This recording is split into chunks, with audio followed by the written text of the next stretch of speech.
Madness.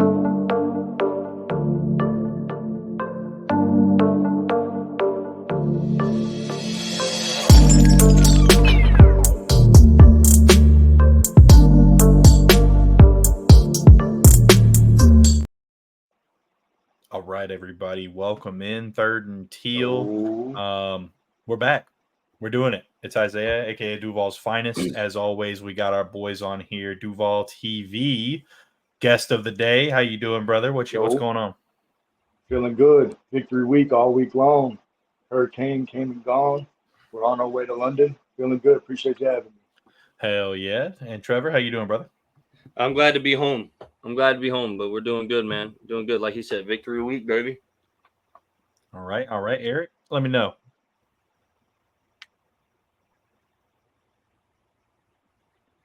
Eric. You good, Eric? Let's do it. Oh, sorry. It was lagging a little bit there. Sweet. Yeah, I'm good. You good?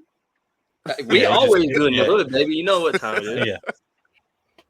Hell yes. I got we got some from my new setup that's probably going to start next week or the week after. Got the outbuilding. We got it insulated. The walls are going up. The AC's about to be cut in. I got my Starlink getting delivered next week.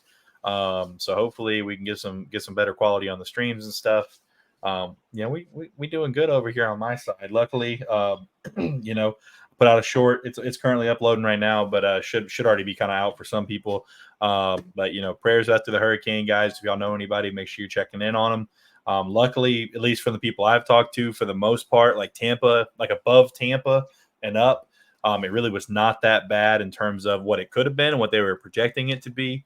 A lot of my friends didn't even lose power in like the Tampa greater area, and some trees down, stuff like that, stuff you expect from a hurricane, but definitely got lucky on that one that it wasn't as bad as they were projecting and saying it was going to be. Amen. Duval strong, baby. Y'all surviving over there, and definitely check on your loved ones. But we got the preview though. Who we going against this week, boys? Who we taking and beating? Chicago. Yeah. In London. Chicago. Yeah, no, there's yeah. I don't see any I don't know. I'm gonna say I don't see any way they beat us, but I could be jumping the gun on that one. They do have a good defense. Yeah. I will say they do have a good defense. And we have a bad passing defense. I do think that Caleb Williams is getting overhyped more and more by the day. He had a good game last game against a bad defense. I mean, it's kind of like Joe Flacco having a good game against us. It's like, when you're going up against a bottom 5, bottom 10 defense and passing, it's like, yeah, you're going to score some points, but you ain't going to outscore Trevor and the boys now that we're on a hot streak. But let me ask one thing. If we win this game, who's going to be the player of the game on offense and who's going to be the player of the game on defense? Who do y'all think? Trevor. Start with Eric. Eric, go ahead. Why we got to start with me? Well, Trevor already said the obvious Trevor answer, which was Trevor. So you just we should all give the offensive defense. I don't know. No, Tank Bigsby though. I'm just kidding. That's what I'm looking at. That is going to be Tank Bigsby. Yeah, Tank Bigsby. Because all eyes going to be on him. So he's going to have to run the ball. Speaking of that name though, Duval, why don't you tell him? Why don't you point out to him what you said to me the other day? Because I've been picked up on this, and I talked to Isaiah and them about this a while back. Remember the clip I got of Eric Armstead before the season started at the stadium practice? And I told you guys that he kind of seemed like he was more about him than he was the team in a general sense. But like it was just, he just put off a weird vibe. He definitely did not seem like he was very about the team. It was more about what can Eric Armstead, do for Eric Armstead. Well, Duval, go ahead and tell him what you saw. And he was basically doing his podcast recently on Third and Long, and he was just talking about different things, and then he came across Tank, and he goes, Tank Gisby, my dog. And I was like, what did he just say? So I don't know. Listen, it happens. He probably calls him Tank. He probably calls him Tank all the time, so he's probably not used to calling him by his last name. Who knows? Simple mistake, but it did throw me for a loop though. As soon as I heard it, I text Trevor, immediately I was like, bro, am I tripping? Because he literally goes Tank Gibbsby, and then the editor cuts it, and then he comes back on and he goes, my dog. He's your dog, but you don't even know his last name. Yeah. What you mean? Hey, So I know his last name, and I pronounce it wrong all the time. So yeah, it happens, man. You know us as fans, we're always looking for something to grip onto and overreact to. Then again, it could be just a nickname they give him in the locker Who room or knows? something. Yeah. Yeah, that's a good point. But you guys hit some good ones for the offensive. For the reason we went, I'm going with Walker on the defensive side of the ball. Give me Trayvon Walker. He's been an absolute game wrecker. Man's on an absolute tear right now. I couldn't be more excited for it. I'm one of his biggest fans. You know who's not getting double teamed ever? Aiden Hutchinson.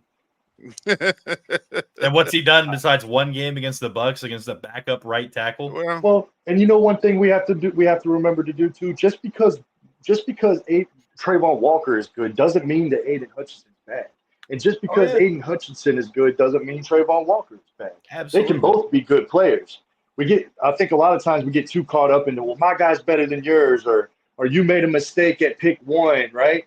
But at the end of the day, we know what's going on our team, and we know he's one of the most double-team players in the NFL by PFF, and we know that he's one of the best edge rushers by PFF in the NFL, right? We know that, and we know that he's still producing too. So at the end of the day, I don't want to get too caught up on, hey, Aiden Hutchinson sucks or whatever, because I think he's a good player too.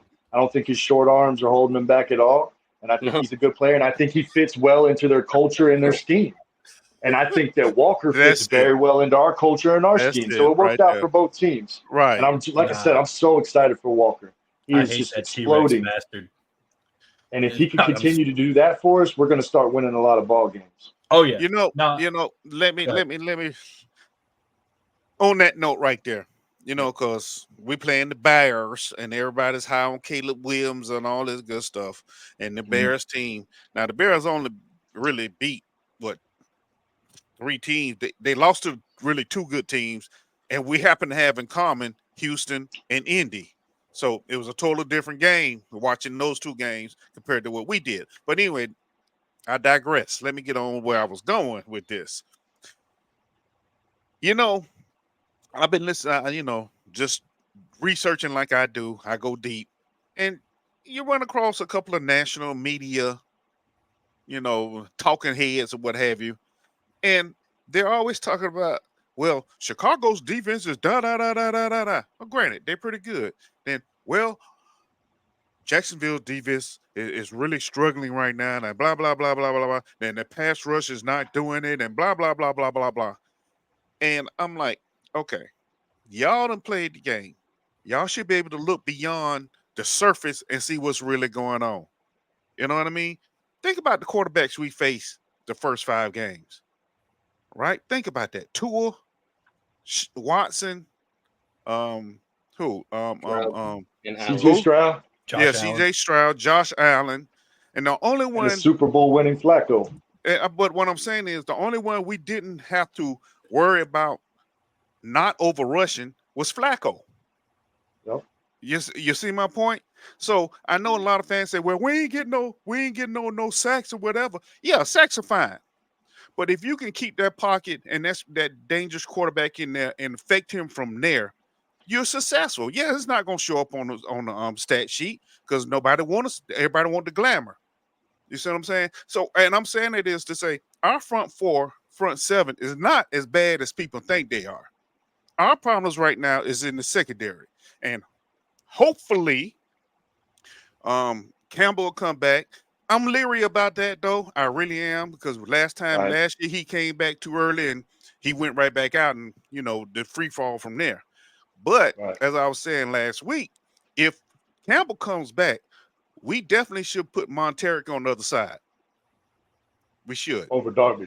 Yeah, we should. Or Jarris Jones. I don't care. Just get Darby out of there because he does not have the foot speed to keep up with these young wide receivers. And they torture them all the time, especially on the crossing routes or the dig routes or whatever you want to call them. So, and I'm saying all that to say, fans, people, stop listening to all these talking heads. All right, they have a certain point they have to make because that's what they're told to do. It's true. All right. Look, our defensive front seven is not that bad. They're doing what they have to do. Like this week, they're gonna have to do the same thing they did the first 4 games. They can't just go wheels balls to the wall because this boy can run. You see what I'm saying? So that's a different type of rush that you have to pay attention to. Come on, people, pay attention. We're gonna be all right. Okay, I'm done. Had to get that out for some reason. I want to say something real quick because before I forget, I've been looking into it some more. On the stream, Duval TV has a young viewer, a great kid. His name's DJ. DJ's clearly a very young viewer. Obviously, he doesn't work. Still very young. I would guess he's anywhere 10 to 12 is my guess. Maybe 13. I can't be for sure. DJ does not have the new Madden. DJ really wants the new Madden, so we're all coming together to get it for him. I just want to see if you guys maybe want to hop in on that. You don't have to do that. It's already we're good. You don't have to do that. No, I know it. It's cool that you brought it up for him. Hey, many hands make an easy load. You know what I mean? Nah, it's cool, man. Everybody's got their own stuff going on. I'm with you. But hey, you know what I did want to add on football-wise to what Eric said is that he was talking about the teams that they beat. The first game they won, they didn't even score a touchdown offensively against Tennessee, and they won because Mayo boy is that bad. He was throwing those pick sixes, etc. Terrible. So, but you have to remember too that I think Caleb Williams does have talent. Quarterback's one of the hardest positions to really evaluate. I think for everybody. Otherwise, they would know who to pick, and Patrick Mahomes would have got picked first overall. Quarterback is one of the hardest positions to evaluate, and it's a week-by-week thing because there's a lot of mental involved, kind of like with kicking too. Your mental has to be all there for you to be sharp at quarterback as well, obviously, because you know it's the high IQ position. So, and you have to have confidence, both in the mental part. But like I was saying, they won the first game without even scoring an offensive touchdown. So it started off extremely rough for them. They also had no running game. In this last game, they were able to get the run game going, but they also got sacked a bunch. They gave up a bunch of sacks. So if we can get some pressure in there, obviously with Allen and hopefully Armstead and Walker and all these guys, we really get back there and shake them up, we could probably get ahead and not even look back is what I'm hoping for what will happen. Yeah, I think too that we gotta put that.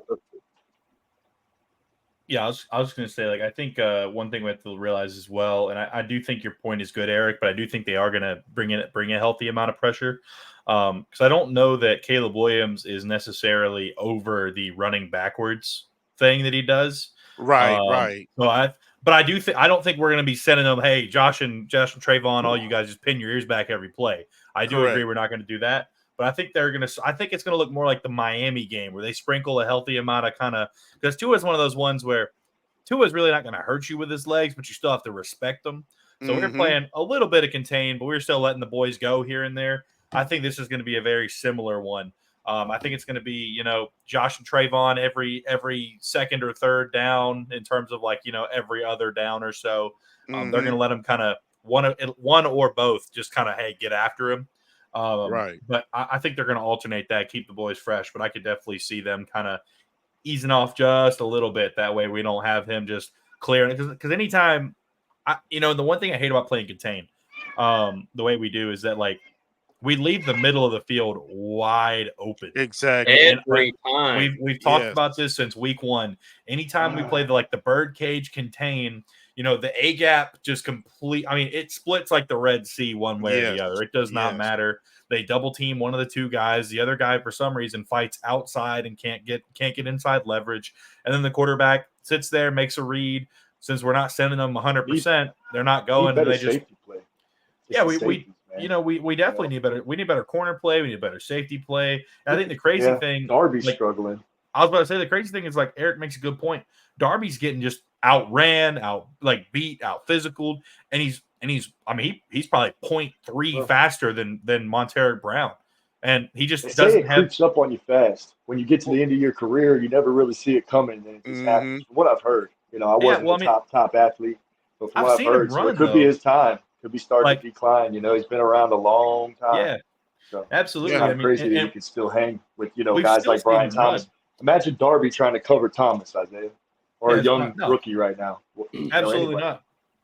No, I mean, I agree with you. It's kind of, we've seen him run a couple times. We've seen him freaking get after it. But, part of the problem is we have a situation where he's just not doing it consistently. I don't think his instincts are where they used to be. If they ever were really as good as they were, I think he was a phenomenal athlete. He was. I think he had good instincts. I'm just saying, like, he was never an elite guy, I mean, ever in his career. I bet I don't know if he was elite, but it takes a lot to stay in the league for 10 years. You got to be a good player. He's a fast, athletic journeyman, and he's played well when he's gotten his opportunities, but he's typically, he hasn't really been the feature guy in a while, except for in the Ravens last year. People got hurt. He played well. To come in.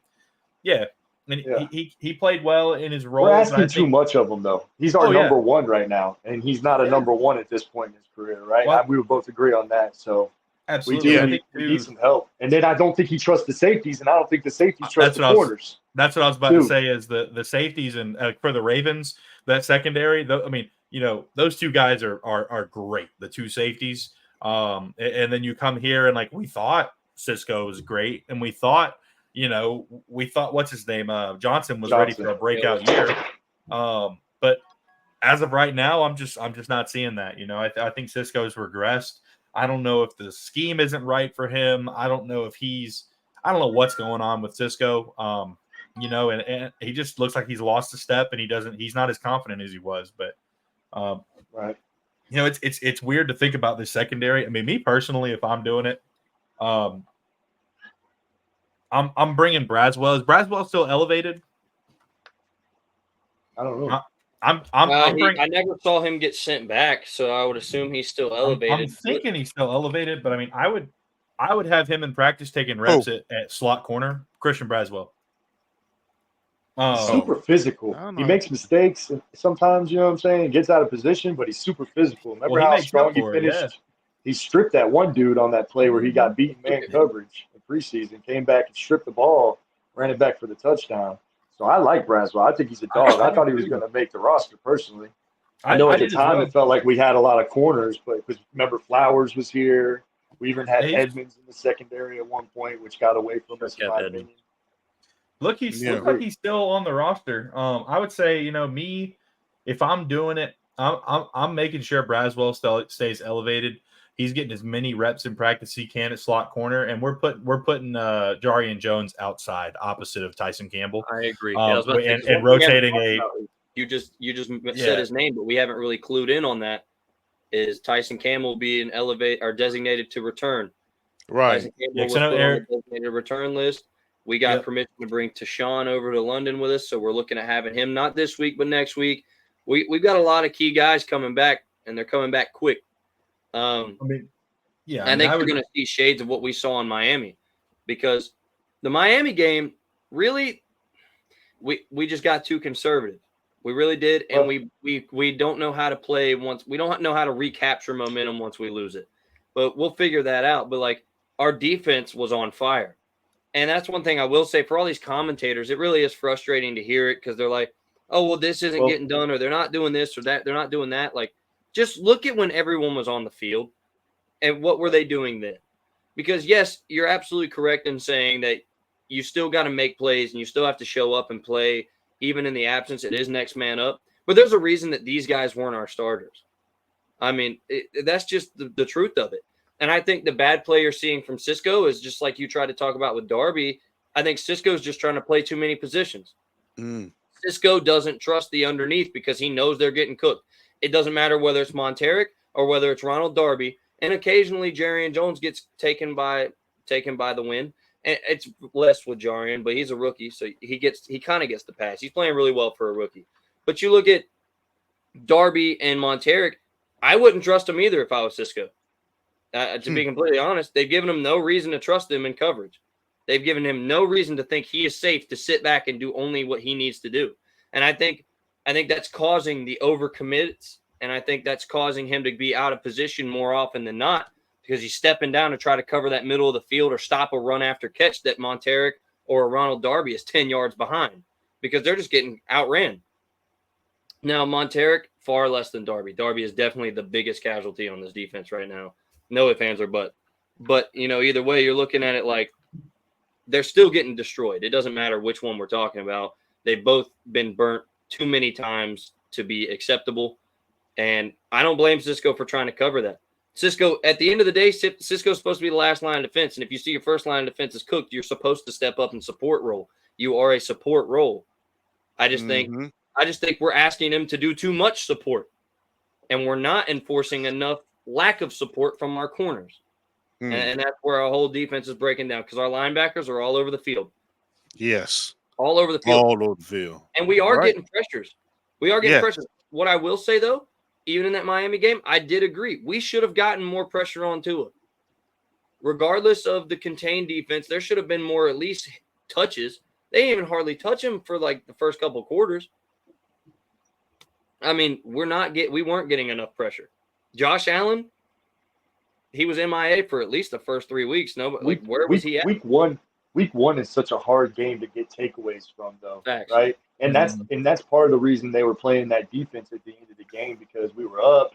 And I agree with you that they should have been more aggressive. But you got to remember, it was week one. We're trying to get the win and get out of there in a game we weren't projected to win by the spread. So we were on the road, tough game, right? And the defense, like you said, played lights out.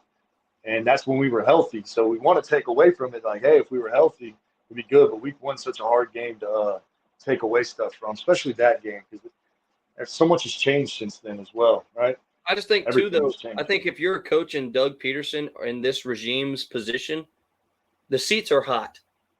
Okay, and we know that. The seats are hot. Start taking games by the throat. Stop playing this friendly shake hands game after the game bullshit. If we've got the lead, keep the fucking pedal down.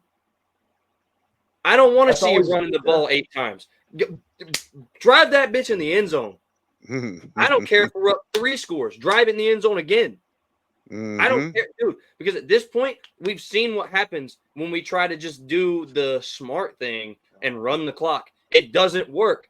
We end up just running ourselves out of time to come back. Period.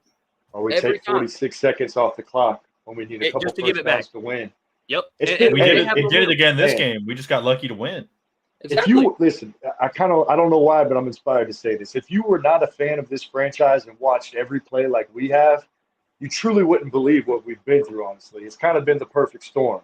From the Miami game where you were winning by a lot with the peanut punch, the defense was playing well, and they give up one big play, the very next play to Hill that they kept in check.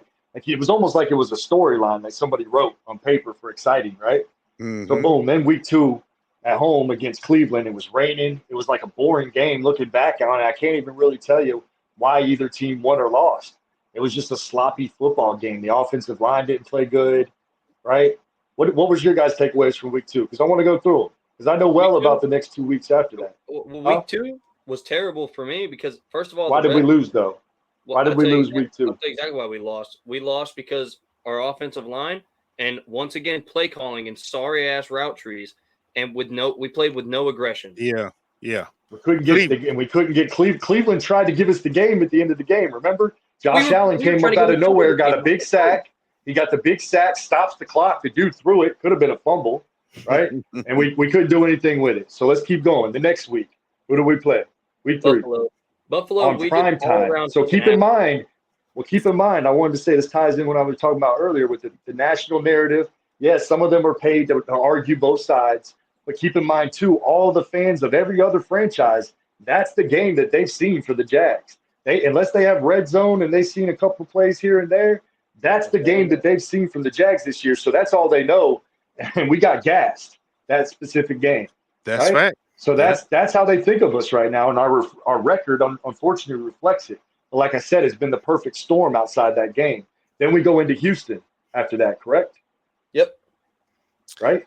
And Trevor Lawrence and them actually played really well. The offensive line played their first great game, right? Because I was mad after the Cleveland game, too. I was cursing Cam Robinson and all kinds of things.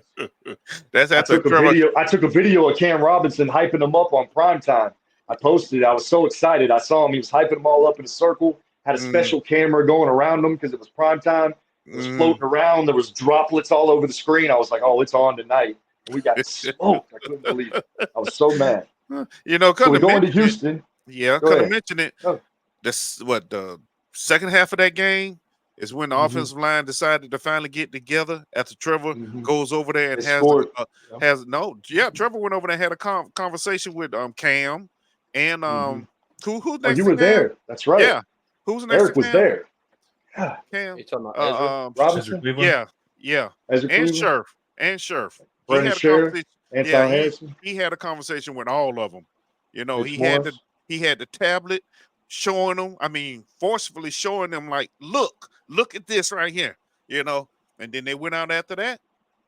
It was a different offensive line. So maybe that is the game that Trevor said, okay, I'm tired of this nonsense right here. Either y'all gonna do it, or I'm gonna find somebody to replace you. Well, yeah, he said you're gonna stop the nautical nonsense because I'm gonna be done carrying the burden of this bitch. Because I'm gonna tell you right now, here's the deal. Our coaches, as far as scheming the play call, are not very smart as far as adjustments. They cannot adjust for shit. If it doesn't work what they scheme coming into the week, we are fucked. I think that has been gleamingly obvious every game we played, even since they got here the first year they were here. Right. If what they schemed during the week doesn't work, we're fucked. They don't adjust to shit. All right? And it doesn't help that Trevor was just getting the shit beat out of him. And, I mean, you look back at plays like, say, for instance, in the Houston game. I mean, we beat this horse to death already, but, I mean, it's part of the conversation at this point. It's just like 3 draw plays in a row. Yeah, great play calling, bro. Great fucking job. You're a genius. That's just revolutionary. Well, remember how I was talking about the perfect storm, right? And so this all ties in with it. We're still right on my point here. I feel what you're saying. And I think also it has a little bit to do with when they don't make adjustments because the other coaches finally find something that works against us. And a lot of times we can't figure out a way to stop it, even if it's like a simple drag. There's all, they just turns into a backyard football game because we lack a lot of execution in the secondary period. Yeah. But when we get to Houston, though, I like what Eric said. That was the gym because I wasn't there to see that. And the offensive line started playing good after that. They went into Houston and did what they did. 2 games in a row. He did that. They did I would say they did what they needed to do there, in Houston to win the game. And honestly, remember what I said? I said we were feeling a lot different about this team and the Jags when you guys had me on. If Trevor hits those, 2 out of 3 passes. If he hits any of those passes, we probably win that game, right? It was just that close. And there's just a lot of emotion going on. Yeah, then he comes back the next week and hits them. Yeah. And then he comes out this week and hits them. And now we got some guys coming back that we're going to get healthier. I'm a little nervous like Eric is because it's hamstrings, and we've seen what happens when guys come back too fast. Yeah, either they don't play as well or they get injured again. Are you talking about Tyson? Yeah, and Ingram you as didn't well. see the video of him last week, then? No, bro was on the sideline, jumping up and down, running up and down the sideline. Like, oh wow, yeah. But I understand what you're saying. But it's different when you out there chasing somebody. Once you hit that top speed, and usually that's when you pull a hamstring. People don't believe it or not. When you run it and you hit that top speed that you never hit before, and you do that one little extra stretch, and you feel it when you hit it, but you're running. Yeah. But it's gonna make you stop real fast. I think in general, though, we need BTJ to slow down. Then no faster than that. No, you're good. No, he's a youngster. He good. That was a crack car. He got that all day. But one thing I will say though is, as far as like the adjustment thing, you're absolutely right about it, as far as like what they do to us when they're on offense. Our defense just can't adjust to it. But more so to the point what I was getting at, like with the adjustment is on our side of the ball. If we see that our offensive line is getting pounded, we do nothing to counteract that. Nothing. We run a shitload of plays that require all of the protection when we have none of it. They just keep running it the plays like somewhere someone's magically just going to pull out a wand and it works. It doesn't. Right. It doesn't. Right. And I think even in this Colts game, there's a lot to be optimistic about. I was very happy with the game overall, but I think if Tank Bigsby isn't angry running, this is still a different game. I don't think necessarily that we might have lost it, but it's still a different game because Tank Bigsby was taking them yards. Yeah. He was not going to be denied, period. And you got to give it to Cleveland, too. Man. And you don't see that too often with the offensive linemen that far down the field pushing a running back into the end zone like that. Yeah, Well, I don't know if you caught the look on his face too. I mean, he meant business. He meant business. Yeah. Well, that run's particular. I'm talking about the run where they do the fake right. And Trevor, that was clutch, by the way. He threw an underhanded beam of a pitch. I don't think enough people really looked at that, because if you're doing a backhanded pitch, that's not that. It sounds really simple, but it's also just as simple to fuck up. It is. I didn't see that. He threw it underhanded. Yeah.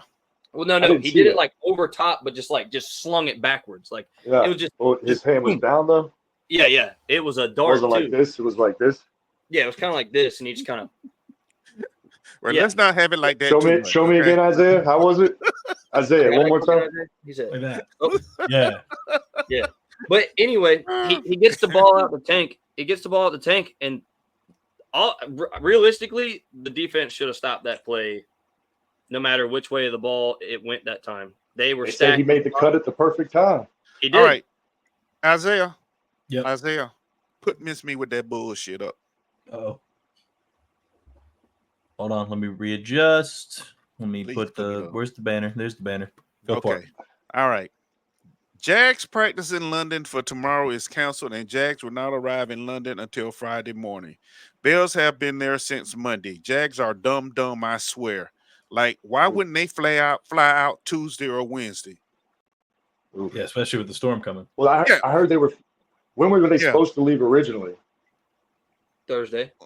Yeah. Today. I mean, yeah. Okay, I'm gonna get his name out. I ain't gonna say Mr. Reese. I'm gonna call your first name out, Mr. Reese. You're the dumb, okay? You're the dumb. Oh. Now I would say it the way Trevor would say it, but I'm being nice right now. But I'm gonna say it the way I usually say it. Shut the fuck up, because you don't know what you're talking about. All right.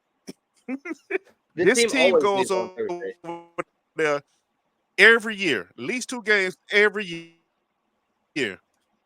So they know what they're doing, okay? They know what they're doing. Just shut the fuck up and enjoy the team, because apparently you have no idea. All right? And if you just jumping on the bandwagon, get your ass off. We don't need you. Facts. But on top of that, too, all right, so what you just said on Facebook, miss me with that bullshit. Facts. We always leave on Thursday. Always. Every year. Every year we go to London, we always leave on Thursday. Josh Hines Allen takes his cryogenic chamber with him to London. That's how much they know London. He takes the cold tank with him. See? Yeah. Frozen tank. Yeah, I mean, that person made me cuss. See, that's crazy. Go ahead. I think another thing to say though, cryogenic chamber. Coming with the mystery of that bullshit stuff. I think it's bullshit that more people aren't talking about Patrick Mahomes and his sorry ass performance this year, quote unquote, because that's what they've been quick to say about Trevor. Trevor, why would you do this to us? Trevor, why did you do that? No, I'm doing it. Let me read why you some did you stats. Bring that man's name up around. Just let me read some stats. I'm going to read you some stats. I'm going to read you 2 quarterback stats, and you guess which one's which. Okay? Yeah. Okay. Passing yards, 904 yards. Touchdowns. Patrick Mahomes. Yeah. Oh, yeah. Interceptions, 5. His QBR is a 50.8. Other quarterback has 1,100 But the only stat that matters, though, Trevor, is their record. Yeah, because wins are a QB stat, because these guys are fucking stupid. Anyway. He's already proved himself as a QB. He already proved himself, though, as a QB. He doesn't have to prove himself anymore. I'm on your side. You know I am. That's why I said, don't even bring that man's name up around here. It's not even, bro, like a lot of times when I'll be talking about Trevor Lawrence, and people will try to bring him up as a comparison. It's like bringing up Tom Brady, but even more so over the years. Like there's certain quarterbacks you just can't even really use as the bar. Like they're at the very top. There's nobody else really like them until there's somebody else like them. Am I wrong? Well, let's talk about passing yards. Everybody else is under them when it comes to passing yards everything. leader. Because Trevor's not on the headlines of a great performance this week. They gave him his flowers and said he had a good bounce back game. Of course, bro. You got to do. They're not going to do that. Only 2 quarterbacks this week 5. Only 2 quarterbacks in week 5 had more passing yards, and that's Kirk Cousins and Joe Burrow. It's the only two. I will say the NFL likes the game that the Jags and the Colts played. It was high scoring. It was exciting. How many points was it? 65? Yeah, but it wasn't the marquee teams. It wasn't the marquee teams, but it was a lot of that's scoring. basically what it comes to. That's what the NFL wants, though. The NFL doesn't want a 9-6 game or a 10-12 or 13 Look, to you want to know how important the NFL think a game is? Look at the announcers. There you go. Yeah, when you start hearing people like Tiki Barber and all them, they're like, whatever. This is a training ground for them then. Matter of fact, Eric, you know what the Jags, one of the best things they could do for their reputation and their face this year is to go into Philadelphia and have a good game. Because without a doubt. Then they can change the storyline because everybody saw how bad you played in New York. So if you go to Philadelphia and have a big game, you can change everything. Everything can be turned around. And let's revisit something real quick too, because I took a picture of this just because there's a receiver in the league. He has 9 receptions, 141 yards, only 1 touchdown. Calvin Ridley. He sucks. It is Calvin Ridley. Our Brian Thomas Jr. has 22 receptions, 397 yards, and 3 touchdowns. I saw that earlier today. Yeah. Hey, thank you. Thank you, Calvin Ridley. No pun intended for betting on yourself. You got your bag, Queen, and I'm proud of you, period. But you fucking suck. Thank you for leaving. Thank you for taking Tennessee's money and making them not great because they were never great in the first place, and they're going to continue to not be great. Thanks for leaving Trevor Lawrence for Mayo, man. Would we like Trent Baalke told Tony Wiggins at a press conference, we would not have picked Brian Thomas Jr. more than likely not if we had Ridley still. And there is absolutely no fucking way I want a 30-year-old Ridley who's over there looking like Diddley and he's not having a good year over Brian Thomas Jr. who could outrun anybody on the field. Absolutely. Like unless you got Tyreek Hill over there, you ain't catching BTJ in the open field. Also, Eric will spare people, but I won't. Alex Reese, you're a fucking retard. I'm not sparing him. With the bullshit. I'm not sparing him. I tried to be nice. I'm not sparing him. And I saw somebody in the comments too. His name's Joshua Rath. Said I posted this a couple days ago and got destroyed. As you fucking should. Should have. Yep. Sit the fuck back somewhere, man. Yep. If this team ever does something consistently good, it's play in fucking London. I don't know why, but if it does anything good, it's play in London. Shut the fuck up about anything they're doing when it comes to London until they start fucking it up. I will say that I feel like they get to spend more time with each other than even when they're anywhere else because they're staying in the hotel rooms together, so they're talking to each other day in and day out while they're there. So, I mean, that's how you build a bond, right? In anything. Yeah, that's how you do it. When you're at work with somebody, so that's like when you're in the military, and you go to overseas or whatever together. It's just y'all, It's just y'all. Right. So y'all keep going. Talk about your families to each other. Stuff I gotta jump off like 5 or 10 minutes. Y'all keep going. Yes, sir. I'll be right back. Take the banner down real quick. Yeah, take the banner down. Okay, thank you. Hey, I'm put it above your black screen. I'm gonna tell you something too, though, because I think one thing that's really getting overshadowed here too is everybody's like, oh, it was a great play calling game from Doug Peterson and Press Taylor, and that's all they're leaving it at. Dude, no, you can't just leave it at that because this game we saw route trees we've never seen from them. Correct. This game we saw pitch and outside runs with running backs that actually know how to do it that we've never seen from them. Correct. We've seen pass protection schemed up against exotic blitz packages that weren't coming very heavily. I'm not going to say the Colts blitzed the shit out of us, but we saw protection packages to pick it up when they did. Trevor didn't take a sack. Exactly. I don't think he got one pressure. Only one no pressure. He only had one single pressure. Yeah. And on top of that, I like that's impressive for real. No, and right? I like too that when Trevor's in a groove, they kept the ball in his hand. Yes. Because they are terrible about it. When he gets on a roll, they want to take it out of his hand and try to run the ball. They are dumb as hell for that. They don't know how to keep the iron hot when it's already hot. But this game they did. Game they did. And then when Tank Bigsby ran, they let him keep running. That's the first time they've done that too. Yeah. They didn't give him. I don't think he had a single carry in the second half of Houston game, if I'm not mistaken. No, they had one. He had the big run. He had the big run that brought us down to the red zone, and he didn't have a touch after that. After that. Yep. Right. Yep. Which encompassed the whole fourth quarter. Yeah. And the things that Doug and them said after the game, man, I'm not going to quote them for all y'all because I want to say this. I feel like us quoting these things, yes, it's good to bring the stuff to you, but I don't think you understand as a viewer the things that they're saying unless you go watch it yourself. You got to see the expressions. You got to see the things that they're telling you because I'm telling you, listen, I'm all for saying that if we drop 4 more games this year, Doug's got to go. I did say Press Taylor's got to go if something doesn't change. And if Doug's not on board with that, take his ass with him.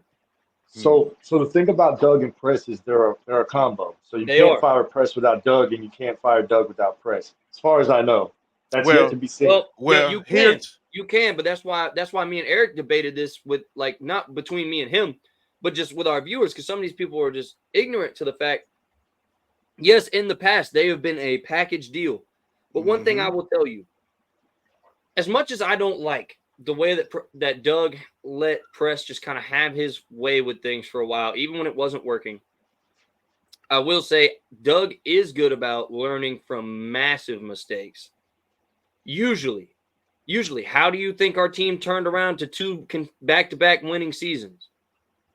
I mean, that didn't happen out of nowhere. I'm not trying to say that he was perfect, but we don't go back-to-back winning seasons for the first time since Nam out of nowhere. I agree. That was going to be my next point is that he has a lot more string with me because we were just 1 game away last year from making the playoffs again, obviously. And let's talk about this too, man. We had a lot of injuries, man. We have a lot of injuries again this year, whether we got injury admitted or not. We do. And I think that's another thing people are ignoring, but I included. Though, is I think the hiring of Ryan Nielsen was a bigger like telltale sign of Doug trying to say when Doug doesn't know what Doug doesn't know. Mm-hmm. Because that's a good Doug's point. not controlling Ryan. It's not happening. It's not happening. And I think even though you see a defense that's giving up a lot of yards, y'all are quick to read the stat book, but that defense has kept us in the game the whole season, other than the Bills game. Let's talk about that. That is true. That is true. No, they have because like the Texans game, they came out after halftime. They played well enough to win. Yes, they played well enough to win outside the Bills. And we're doing it on second and third. And you can't really give them enough credit for the Colts game though either. No, the defensive line closed out the game, and Walker played lights out. But who else on the defense played good besides maybe Miller? I don't know. Hey, Ventrell Miller went crazy. I'm asking genuinely. I don't know if somebody did. Let's think about it and let's give them the credit. Look, Montero Brown, Josh Hines Allen, Buster Brown, Josh Hines Allen. Who else? I think we're looking at more of group efforts by this defense. We're having to win. I'm trying to keep tabs on the games too, though, like because we're saying outside the Bills game, but really they gave up 17 points and almost gave up this game for us. But luckily, and we needed it anyways as a moment to overcome no matter what. Because sometimes you got to have – it's a 3-pronged special teams, defense, and offense, right? Coaches talk about it all the time. And you can't – if one's lacking, sometimes the other unit has to pick it up. And I know there's a point you're trying to make, so I'm going to pass it back to you. Now, what I'm saying is we're having to win by committee. We're not being able to win by star-studded performances right now because a lot of our stars are off the field. And I think given our situation, I can't – there's no complaints from me about the defense as a whole, man. I think a couple players definitely got to do better. But the reason I'll say that, we don't take a 2-score lead if our defense isn't getting stops.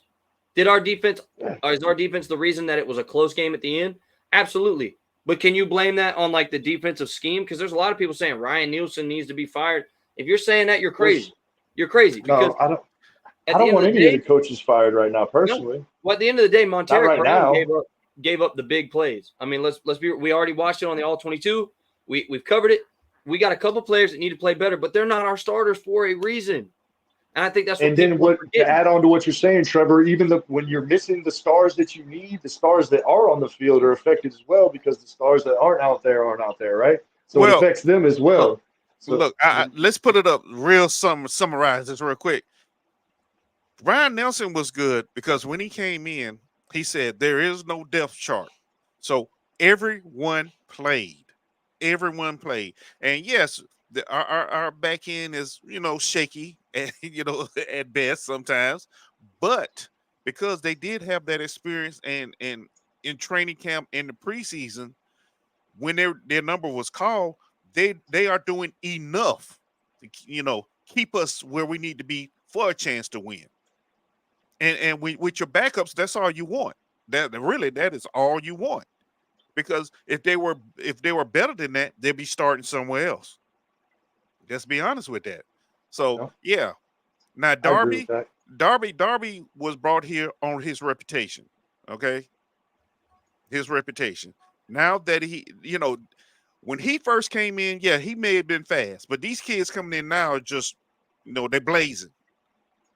And their motors are higher for longer, probably. Yeah, and certain routes.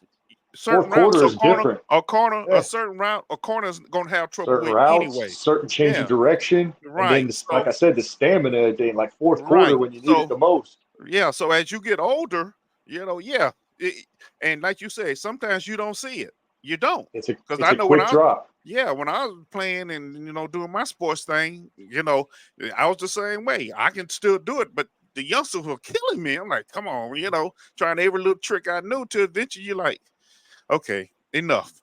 And I think, said, they just move different. So now I think it's time for Darby to take that veteran backup role and let one of you new guys get in there and get their feet wet. And you could use them. You could use them more situational too. Right. They like to rotate anyways. Because remember, I like what you said when he came in. You're right. He said that the depth chart was etched in sand, right? Mm-hmm. And there was no depth chart. And what I thought he meant by that at the time was anybody's got a chance to be a starter. But in reality, I think he did mean that. But I didn't realize he was going to rotate as much as they did at every position. I knew they were going to rotate the defensive line, but I didn't realize like Abdullah was going to be in there, which I like. I'm not against this stuff, and I think they played well. Even the line, and I think it's good that he did it because like we've needed guys like Miller, Muma, all these guys that have had to come in and play for because we're have so many injuries. But I think they can use Darby situational too. Yeah, with the type of defense Nielsen runs, you have to have a lot of bodies. You have to because between going man to man, zone blitzing, switching up, what have you.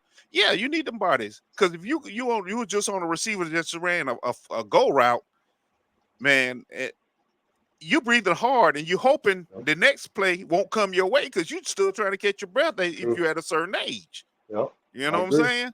So that's why you need those bodies in. We need to get younger in the secondary. So you guys are right. Jarian Jones out there and Buster Brown. Buster Brown. I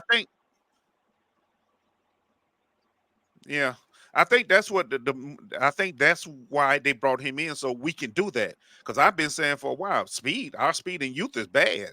Last year, that was part of the reason we were slow. Right. We really were slow. I think our defense will be a lot better when Savage. Yeah. Look at Montreal Miller. He's fast. You're right. He's fast. He's sideline to sideline everywhere. Yes, and that's what we did. He's physical. And he's physical. And the Savage only one we is the had same like that way. was Trevor's guy. Yeah. We need Savage 100% too. Luakon would be nice. He's the quarterback of our defense, in my opinion. I know he wasn't calling the plays, but I think they should go back to that. I think he felt some type of way that they didn't have him do it. Because when I was watching everything leading up to the season during training camp and stuff, they asked him about it. He's like, I mean, I can do whatever, whatever they asked me to do. But I kind of felt like he still wanted to be calling the plays. In my opinion, when he comes back, he should be. I think he does it better than anybody else would. Yeah. That's just my opinion. Sometimes sometimes being injured gives you a whole different perspective of what's going on the Evan Ingram field. sees that perspective too. You're so right about that, Eric. Because you get to sit and watch. Yeah, you get to sit to watch certain things and how they break down and what's going on, and So it's not a bad thing to be injured, but sometimes it helps that player to be better because what I think a lot of people didn't pick up on is Foyer wasn't on the sideline. No, he was up in the Foyer was in a press box so he could see the whole field. Right. That's where he was. Not on the sideline trying to watch it through bodies. He went in a press box to see it from up high. I guarantee you when Foyer comes back, this defense is going to change. My point right there. There it is. I guarantee it. Imagine Fourier and Miller on the field came together. From a brain school, bro. Fourier did not come from a football program. Oh, I know. Fourier came from that big brain activity. I'm telling you, Fourier is extremely intelligent, and it shows definitely be the green recognition ability. And I think that's why he does call our plays. I think also that's another reason you catch us in such soft play sometimes, because I don't think we have anyone on the field that can read the plays like Fourier does. I think as soon as Fourier went out, we started giving up way more yards. Remember, he had a pick 6 in London last year versus the Falcons. Hey, look, all I'm saying is this. I think, like I said, we're having to win by committee, and we had a hard time doing that because we weren't a committee yet. I think that's really the underlying issue of this team, or was at the time. I think a win over the Colts was a big mender, and I think the fact they're about to spend a lot of time in close proximity is going to be an even bigger one. Yeah, I think that the stars coming back are going to be even better. I worry about Tayshaun Gibson a little bit, not so much about his play. I worry about him coming in and just being another person that has to learn to jive after we're already trying to figure that out. I think he's already mending with the team. He's working on it. He's been with the program, but he's limited in what he can be involved in because of his suspension. But I think that's why Doug and them got permission for him to go to London, because they did the same thing last year. They did the same thing last year with Cam. I think the reason they were doing that, I think the main reason they got permission for him to go to London is because he's returning in London. I think that's the biggest. He's eligible week 7, right? Yeah, week 7. He's going to play next week against the Patriots in London. But what a better way to get him accustomed to the guys anyway. That once again, they're all together. No, it works. It works out for getting him like meshed with the team. I just worry there's not enough time. But what I will say though, if Fourier steps back on the field, none of that matters, because one thing I can tell you I did see out there. What I saw out there was Devin Lloyd starting to run the defense, and telling people, no, this is where you got to go. You're misaligned. And just lining people up where they're supposed to go. I saw Jarian even do that a couple times. Like, no, you need to be here. You need to be here. Just Fourier has touched a lot of people on this defense, and I don't think people are realizing it, but it's just taking them time to learn their roles, especially in his absence. And then on top of that, obviously, we lack the physicality and the physical ability of a Tyson Campbell, of what we were missing from Savage the whole time he was gone. I mean, there's a lot. It's like Duval's been saying the whole time. There's a perfect storm here, but I'll tell you this: I think we weathered it. And one thing I'd like to remind people is, if I'm not mistaken, the 7th seed for the AFC was like 2 and 3. It was like 2 and 3. Was the 7th seed? Say that again. If I'm not mistaken, at last week's at the wrap of the game, I think the 7th seed was like 2 and 3. Correct. So if the Texans still have the gauntlet of their schedule coming.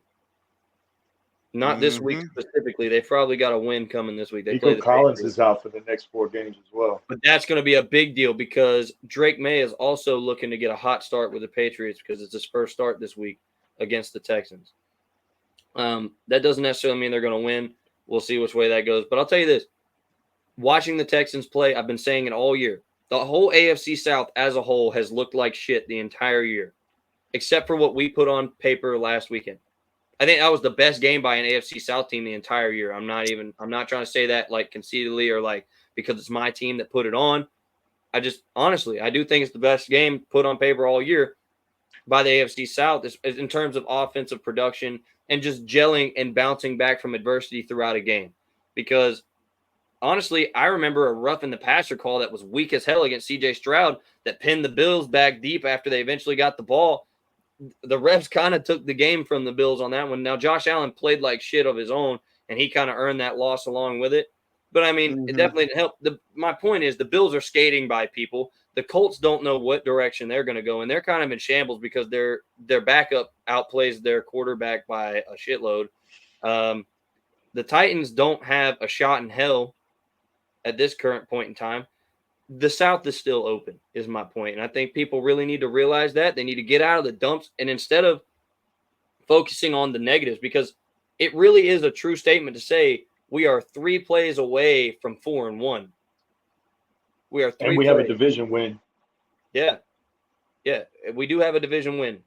And we still have, a lot of division games left. You're right. And Houston's already about to face some adversity with Nico Collins being out. I know they get back Tank Dell, and I realize they have Diggs, and they have, Schultz at tight end. Well, Diggs better watch his ass, because that's something to talk about too. But they're going to – the reason I say that is to say that they're going to face more adversity. Everybody is, and so are we.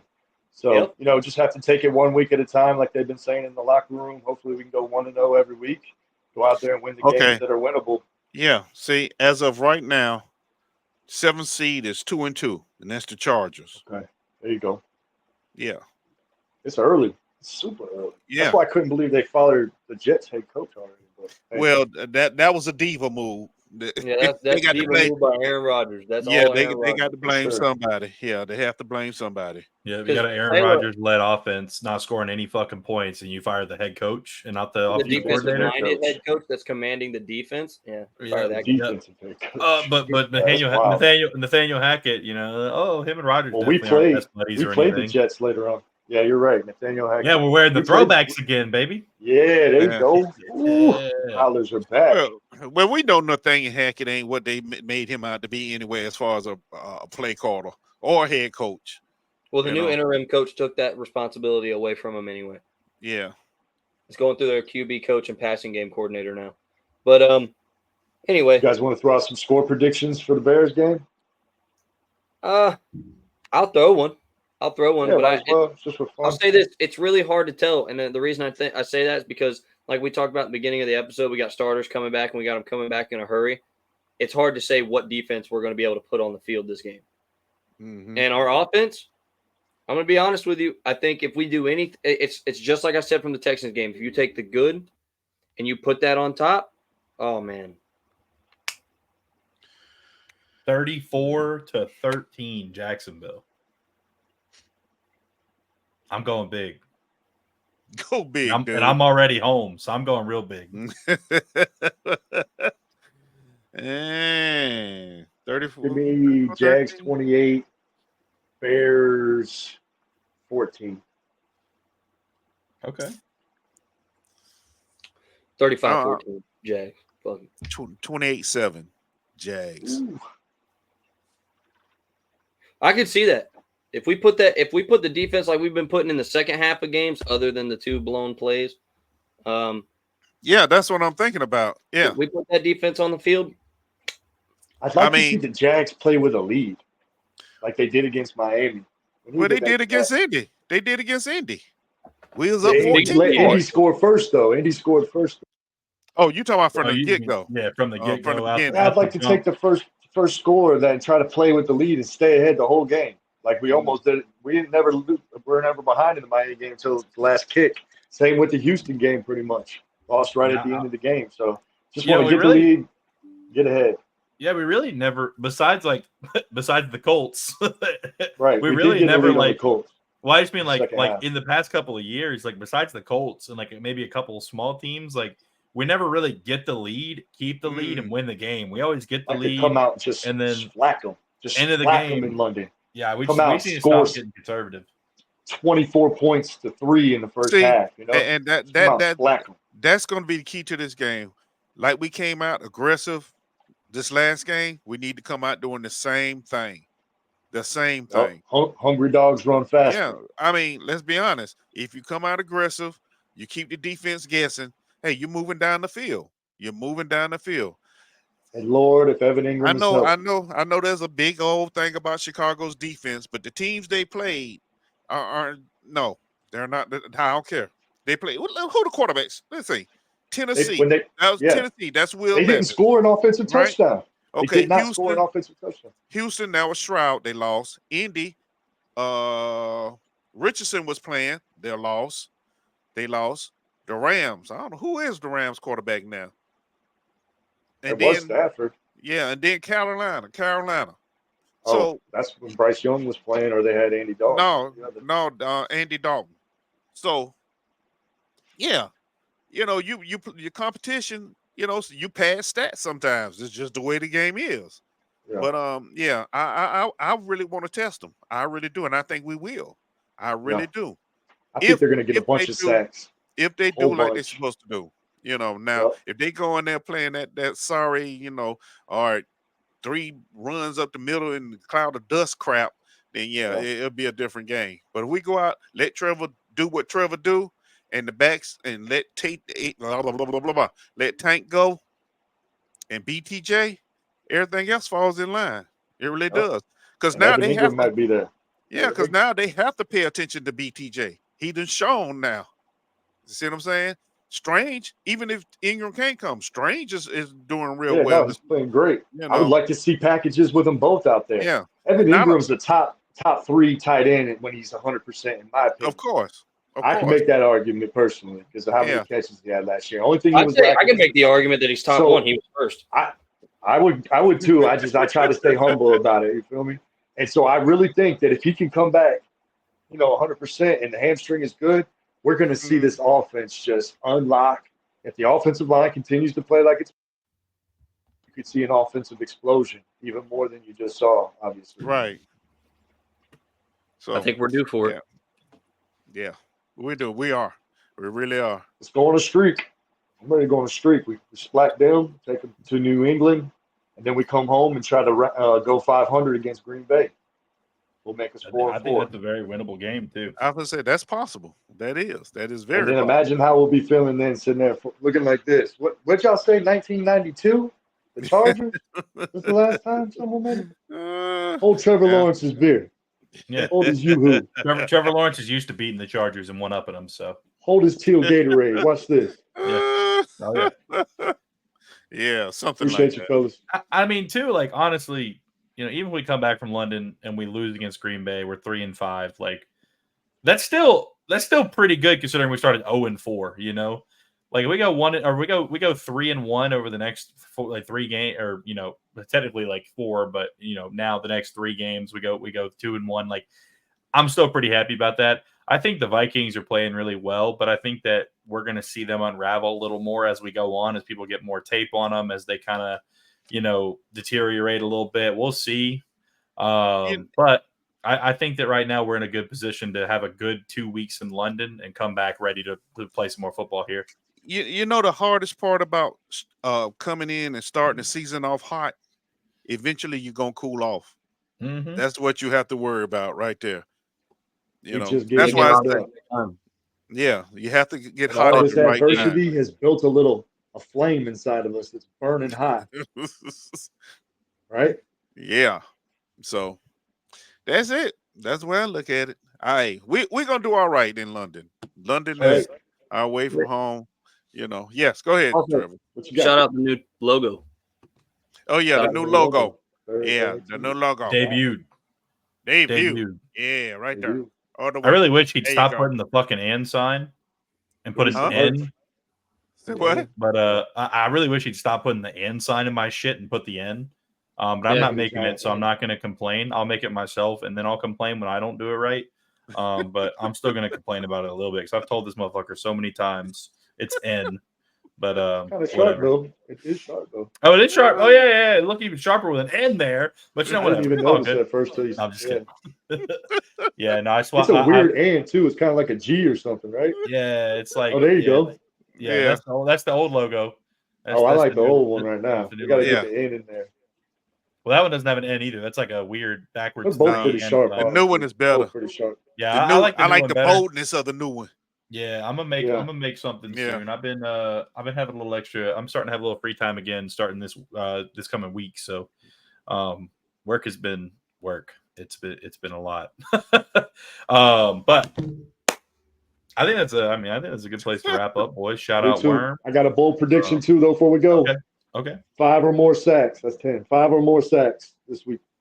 Okay. Early in the morning, 5 or more. All 5 let Trayvon get 3 because I'm going to go on here and go crazy. But 5 or more. Let Trayvon get 2. Let Trayvon get 1.5. Let Trayvon get 0. I'm going crazy. I love Trayvon.